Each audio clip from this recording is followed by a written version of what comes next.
Yo, what's up guys, welcome back to the channel. In today's video, I'm going to show you how to reset your Bluevine login password. Forgetting your password happens to everyone. Bluevine makes it simple to reset your login credentials so that you can quickly regain access to your account. Here's what to do. First step is to go to Bluevine login page on the web, or you can just open up the Bluevine mobile app on your mobile device. Next, click Forgot Password. You can locate that beneath the login fields.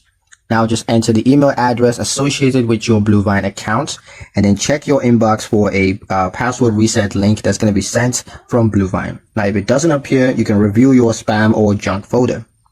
Click the reset link once you find it, and this will direct you to a secure page where you can create a new password that meets Bluevine security requirements and then confirm. Once you're done with that, return to the login page and use your new password to access your account. Resetting your password only takes a few minutes, ensuring that your account remains both secure and accessible. And that's pretty much it for the video, guys. Hope you liked it. Hope you found the information here useful enough. If you did, like, share, and subscribe for more helpful tutorials. Thank you guys for watching, and I'll see you in the next one.